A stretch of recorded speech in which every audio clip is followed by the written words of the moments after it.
যশোরের রাজারহাটের একটি মাদ্রাসা যশোর জামিয়া, সেখানে কিছু ছেলেরা যেমন খুশি তেমন সাজো, এটার একটা অংশ হিসাবে তারা কিছু ছেলেরা ফিলিস্তিনির যোদ্ধা সেজেছে। ফিলিস্তিনিরা হচ্ছে আমাদের অন্তর, কারণ তারা হকের পক্ষে বাতিলের বিপক্ষে জীবন দিয়ে লড়াই করে যাচ্ছে।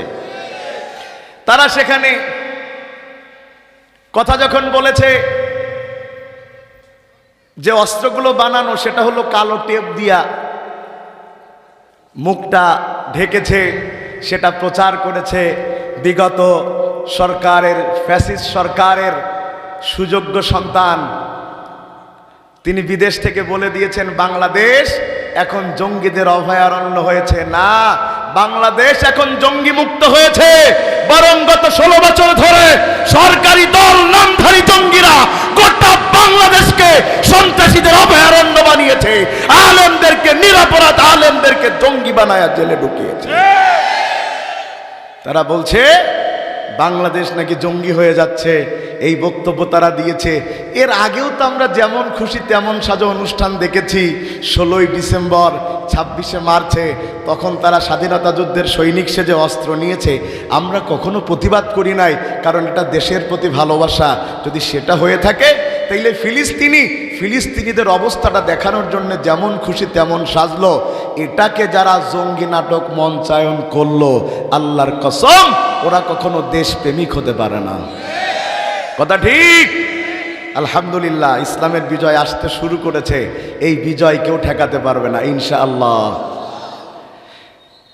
বন্ধুগণ, আমার আলোচনার মধ্যে ঢুকে যায়, খুব মন দিয়ে আমার কথা শুনেন। আমার আল্লাহ শুরুতেই বলছেন কুনতুম খায়রা উম্মাহ, তোমরাই শ্রেষ্ঠ জাতি।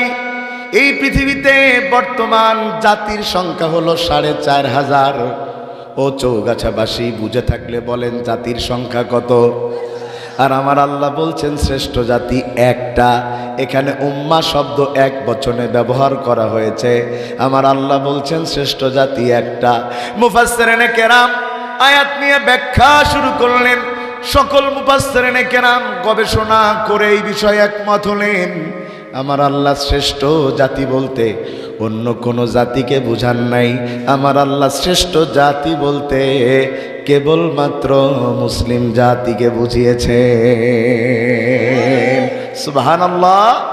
এখন প্রশ্ন হলো, পৃথিবীতে জাতি 4500, সব ধর্মের লোকেরা তো বলে আমরাই সেরা, বাকিরা হলো বাতিল। ঠিক কিনা বলেন? আমরা যেমন হিন্দু ধর্মের লোকদেরকে বলি তোমরা মূর্তির সামনে মাথা নোয়াও, লাভ কি? মাটির তৈরি মূর্তি তো কিছু বুঝে না। হিন্দুরা আবার আমাদের নিয়ে ট্রল করে, তোমরা যে সেজদা দাও, হাসে, তাও সেজদা দিলে একটু শামুক পায়, তোমরা কি পাও? বলে কি বলে না? কথা বলে না? বলে। খুব ভালো করে বুঝেন, যে যে ধর্ম পালন করে সে বলে সেই ধর্ম সেরা, কিন্তু কারোরটা মানা যাবে না কোরআনের দলিল ছাড়া। কোরআন বলছে শ্রেষ্ঠ জাতি একটা মুসলিম, তাইলে কোরআন কেন শ্রেষ্ঠ জাতি বলল? তার তো কারণ থাকা লাগবে। এই জমিটা আমি দাবি করলাম জমিটা আমার, আমার ভাই দাবি করলো জমিটা ভাইয়ের, দুইজন মিলে একই জমি দাবি করতেছি। কি গ্যাঞ্জাম, কিলাকিলি, মোড়লদের টাকা হলো। মোড়লরা বললো কি হয়েছে? কয় এনামুল হাসান বিন্নুর বলে এই জমি তার, হুজুর বলে এই জমি তার। মোড়লরা বলে বেশি চিল্লায় কি মার্কেট পাওয়া যাইব? কথা কয় না, চিল্লায় তো মার্কেট পাওয়া যাইব না। দলিল দেখাও, দলিল যার জমি তার। কথা বলেন না? দলিল যার জমি তার। তো কারা শ্রেষ্ঠ জাতি? দলিল যার পক্ষে, শ্রেষ্ঠত্বের মুকুট তার পক্ষে। সুবহানাল্লাহ। মুফাসসিরিনে কেরাম প্রশ্ন করলাম, তোমরা তো বলছো মুসলমানেরা শ্রেষ্ঠ জাতি, অথচ এই পৃথিবীতে মুসলমানদের চাইতে জনসংখ্যায় বেশি খ্রিস্টানেরা, ওরা শ্রেষ্ঠ জাতি হলো না? এই পৃথিবীতে মুসলমানদের চাইতে অস্ত্রে বেশি শক্তিশালী ইহুদিরা, কিন্তু তারা শ্রেষ্ঠ জাতি হলো না? সারা পৃথিবী ইহুদিরা নিয়ন্ত্রণ করে ইন্টারনাল ভাবে। সারা পৃথিবীতে এমনকি আমেরিকার প্রেসিডেন্ট নির্বাচনে যারা ভূমিকা রাখে তারা ইহুদিরা। সারা পৃথিবী জুড়ে যত জায়গায় মুসলমান মার খায় তার পিছনেও ভূমিকা রাখে ইহুদির বাচ্চারা। কথা ঠিক? তারা অস্ত্রে বেশি, তারা সেরা হলো না। আমাদের চাইতে ধর্মীয় অনুষ্ঠান বেশি হিন্দুদের, 12 মাসে 13 পুজো, কথা কয় না কা, ওরাও শ্রেষ্ঠ হলো না। মুসলমানেরা শ্রেষ্ঠ জাতি হলো কেন? মুফাসসিরিনে কেরামদের মধ্যে দায়িত্ব নিয়ে ইমাম ফখরুদ্দিন রাজি রাহিমাহুল্লাহ বলছেন, মুসলমানেরা শ্রেষ্ঠ জাতি হবার কারণ হলো 5টা। আমার কথা বুঝে থাকলে বলেন কারণ কয়টা? এ আওয়াজ তো ভাই চৌগাছার আওয়াজ মনে হচ্ছে না, এ তো গোপালগঞ্জের আওয়াজ মনে হচ্ছে। আওয়াজ দিয়ে বলেন শ্রেষ্ঠ জাতি হওয়ার কারণ কয়টা? আরো জোরে, জোর হলো না, জোরসে বলেন। মাশাআল্লাহ, এইবার হইছে। কি কোন আপনারা? শ্রেষ্ঠ জাতি হওয়ার কারণ কয়টা?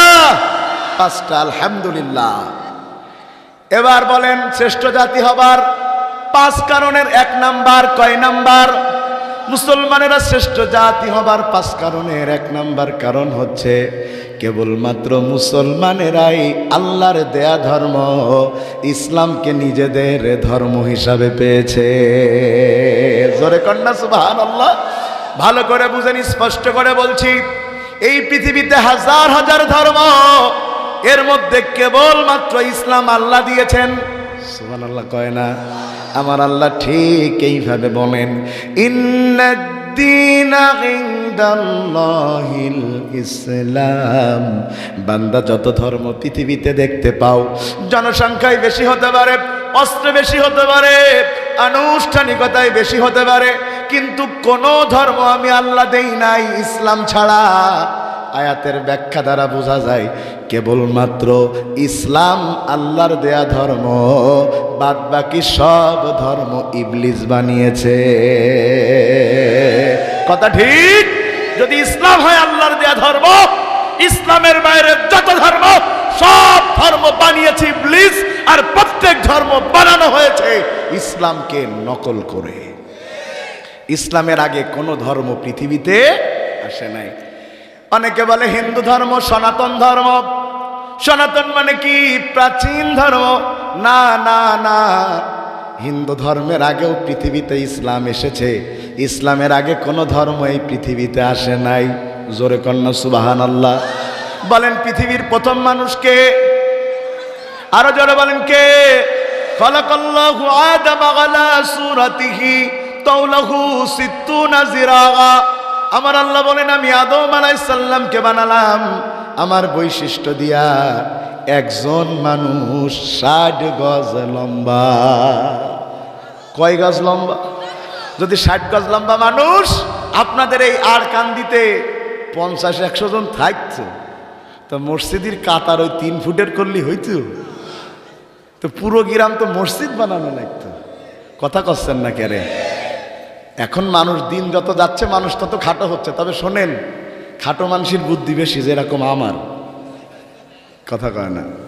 খাটো মানুষের কি তার মানে লম্বা মানুষ সব পাগল? এ কথার কোনো বৈজ্ঞানিক ভিত্তিই নাই। বুদ্ধি আল্লাহ সবাইকেই দিয়েছেন। ভাই কথা শুনতেছেন আপনারা আমার? আদম আলাইহিস সালাম যদি হয় পৃথিবীর প্রথম মানুষ, তাইলে ভালো করে বুঝেন, পৃথিবীর প্রথম মানুষের উপরে আল্লাহ প্রথম ধর্ম দিয়েছেন, সেটার নাম হলো ইসলাম। পৃথিবীর প্রথম মানুষ যদি ইসলাম নিয়ে এসে থাকে, তাহলে ইসলামের আগে কোনো ধর্ম এই পৃথিবীতে আর আসে না। কথা ঠিক?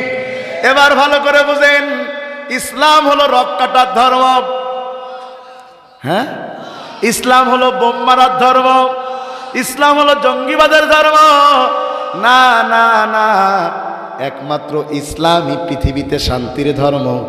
ইসলাম যদি জঙ্গির ধর্ম হতো, 850 বছর ভারত আমরা শাসন করেছি, একটা হিন্দুর বাচ্চা বেঁচে থাকার কথা ছিল না। কথা ঠিক? অথচ কয়েকদিন আগে গুজরাটের কসাই ক্ষমতায় এসেছে, নাম তার মোদি। কথা বলেন না কেন?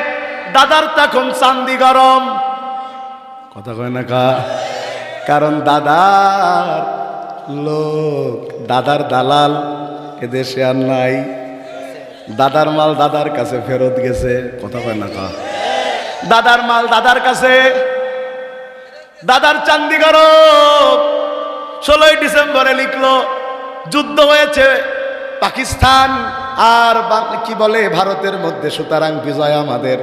যুদ্ধ হলো দুই পাকিস্তান, বাংলাদেশ হয়ে গেলাম আমরা ছাগলের 3 নম্বর বাচ্চা। কথা কয় না কা? যদি লজ্জা থাকতো এমন কথা বলতো না।